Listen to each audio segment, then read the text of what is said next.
Donc salut tout le monde, j'espère que vous allez tous très bien. Aujourd'hui on se retrouve pour un nouveau tutoriel. Donc j'ai pris la décision de réaliser un deuxième tutoriel sur le backflip, car lorsque j'ai réalisé le premier, je faisais le backflip d'une manière assez banale, c'était plutôt même un mauvais backflip. Mais bizarrement cette vidéo vous a énormément plu, ça m'a fait d'ailleurs très plaisir. Et donc j'ai réalisé pour faire plaisir, donc j'ai décidé pour faire plaisir de faire un deuxième tutoriel mieux fait, parce que maintenant je le réalise quasiment beaucoup mieux. Et donc vous allez voir, j'espère que ça va vous plaire. Donc voilà, j'espère que vous aurez compris mes explications. On va tout de suite passer à la démonstration. Donc vous avez déjà vu à quoi ressemblait sur ma chaîne le backflip, mais on va passer à une démonstration bien meilleure que la première, et sur un tutoriel bien meilleur aussi. Allez, c'est parti.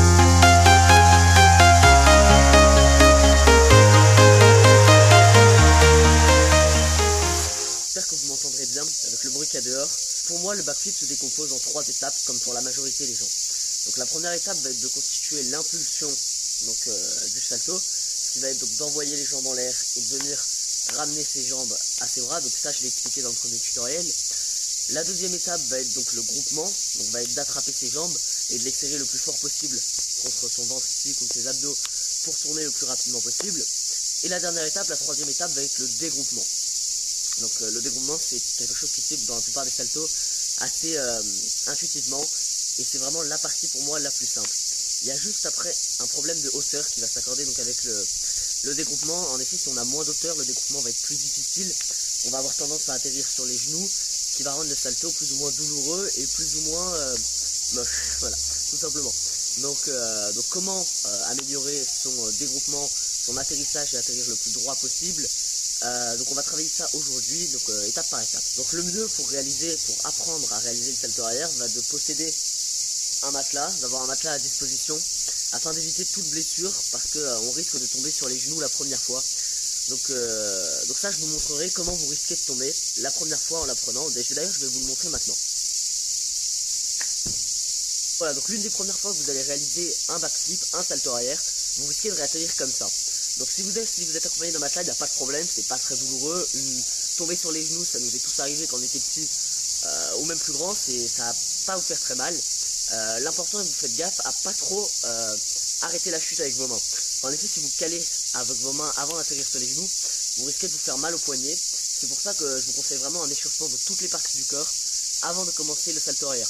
Donc principalement les poignets, les coudes, les jambes, toutes les parties importantes qui travaillent pendant ce salto arrière. Essayez de vous décomposer rapidement, vu qu'en effet dans le premier tutoriel j'avais passé beaucoup de temps à vous décomposer les 3 étapes. Donc j'ai essayé de vous décomposer rapidement ces 3 étapes. Et là je vais surtout rajouter des points que je n'avais pas rajouté donc dans le premier, que je n'avais pas mis dans le premier tutoriel. La première étape va être d'envoyer les bras en l'air. Ensuite de venir ramener vos genoux et de grouper. Donc là je vais insister, ça donne ça. Donc aussi une erreur que j'avais faite dans mon premier tutoriel, c'était qu'avant d'envoyer donc le backflip, je prenais une impulsion en position chaise. Quand vous allez faire le backflip, c'est important de ne pas vous baisser autant que dans mon premier tutoriel. En effet, vous risquerez de trop partir vers l'arrière et pas assez prendre de hauteur. Donc je vais vous montrer ce qu'il ne faut pas faire et ensuite je vous montrerai ce qu'il faut faire.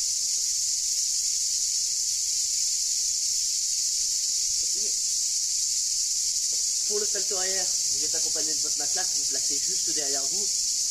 Vous mettez les bras devant vous, vous allez donc basculer les bras derrière, vous baissez un tout petit peu, sans arriver en position chaise, donc comme ceci, vous risqueriez de perdre en hauteur. Donc vous baissez un peu, vous venez envoyer en hauteur, vous ramenez vos jambes, vous groupez, vous tournez et vous pensez à dégrouper au moment où vous sentez que vous allez atterrir. Pour le backflip, pour la première étape, donc pour l'étape de l'impulsion, quand on va lancer notre salto arrière, c'est important de garder la pression du corps sur la pointe des pieds. Bien sûr, il ne faut pas être totalement sur la pointe des pieds, vous risqueriez de rater totalement votre backflip. Vous avez les pieds plats à terre, mais c'est important de garder un peu plus de pression sur l'avant des pieds pour gagner en hauteur. Pour la première étape, l'impulsion, vous allez venir vous mettre sur la pointe des pieds, vous basculez vos bras derrière vous, vous vous mettez quasiment en position chaise, mais on garde un angle un peu plus important que 90 degrés.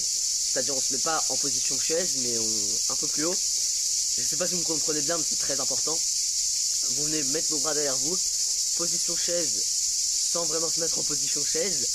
On envoie les bras bien en l'air, on ramène les jambes au bras, c'est important de ramener les jambes et pas l'inverse. Pour l'impulsion, vous allez chercher vraiment en hauteur, vous gardez un point fixe avec vos yeux, vous envoyez, vous regroupez. Là c'est vraiment pour aller chercher le plus en hauteur possible. Et il y en a beaucoup en fait qui vont arrêter l'impulsion des bras et qui vont tout de suite se lancer dans la rotation. Ça c'est encore une fois c'est une erreur. L'impulsion des bras est très importante. Pour l'impulsion, si j'ai un entraînement à vous conseiller, c'est tout simplement celui-ci.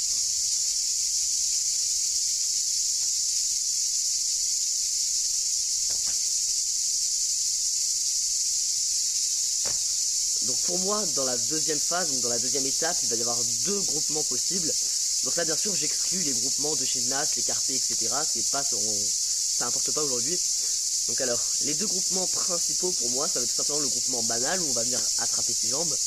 Et le deuxième groupement qui va permettre une rotation beaucoup plus rapide. Donc ça peut être plus efficace si vous n'avez pas assez d'auteur. Ça va être tout simplement d'attraper ses jambes mais de venir écarter ses jambes. C'est un peu bizarre à dire comme ça, je vais vous montrer. Ça va être tout simplement de décider d'écarter ses jambes pendant le groupage. Les deux, vous les mettez comme ça symétriquement. Et ça va vous permettre une rotation un peu plus rapide. Voilà, vous venez les coller le plus proche ici, mais vous les écartez.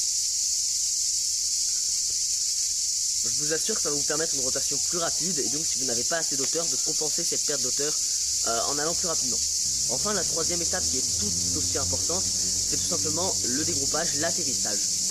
Donc alors pour l'atterrissage, ça va se faire assez intuitivement comme j'ai dit avant, mais c'est important de penser à dégrouper. En effet, certains vont tenir leurs jambes jusqu'à l'arrivée et attendre d'atterrir. Ça c'est une erreur. Quand vous sentez que vous avez atteint, donc que votre tête est passée, il va falloir commencer à dégrouper. Vous lâchez tout simplement vos jambes et vous commencez à tendre votre corps. Si vous ne pensez pas à dégrouper, vous réatterrirez toujours un peu comme ceci.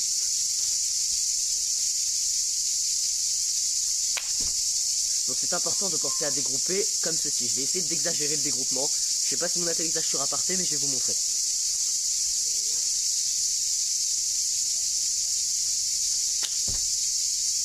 Et enfin, dernière étape qui consiste, donc cet atterrissage, ça va être d'atterrir sur la pointe des pieds. Donc c'est encore une étape très importante que beaucoup de personnes oublient, mais qui va vous permettre d'éviter toute blessure et de vous faire mal sur le long terme. Donc le salto arrière est une figure qui fait peur, qui va demander beaucoup d'entraînement. Donc moi, comme je vous l'ai dit dans ma première vidéo, je crois que je l'ai maîtrisé en 2 semaines. Je me souviens plus trop, c'était il y a assez longtemps. Et le salto arrière, ce qui va être bien, c'est que vous allez au fur et à mesure des jours, seulement vous améliorer.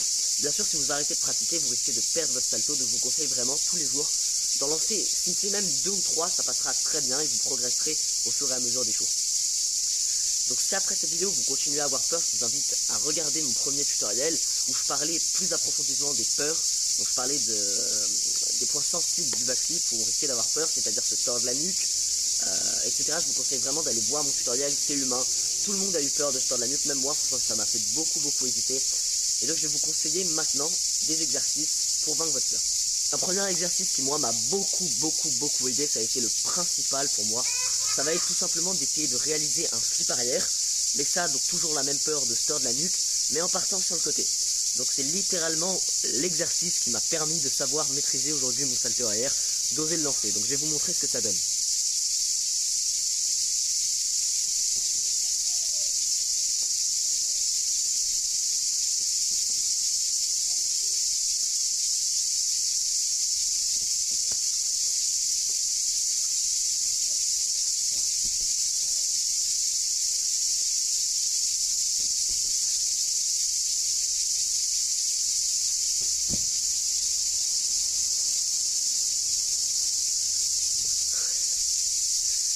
Donc voilà, donc là j'étais pas du tout dans l'optique d'essayer de réaliser un flip arrière, juste d'essayer au fur et à mesure de me mettre de plus en plus droit pour réaliser au final une rotation vers l'arrière. Ici c'est vraiment de partir sur le côté et au fur et à mesure de vous mettre de plus en plus droit jusqu'à partir totalement vers l'arrière.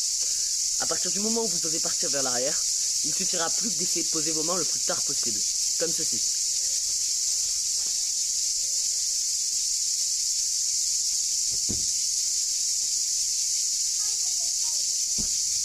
Donc voilà, j'espère vraiment que ce nouveau tutoriel sur le backflip, une nouvelle version, vous aura plu. J'espère que vous réussirez, vous, derrière votre écran, à mettre ce magnifique salto, ce backflip, qui est vraiment la base, donc que ce soit en freerun, en parcours, en gymnastique, en ce que vous voulez, c'est vraiment la base. Voilà, si ce nouveau tutoriel vous a plu, n'hésitez pas à me le faire savoir dans l'espace commentaire, à laisser un like, à vous abonner, et on se retrouve très bientôt pour un nouveau tutoriel.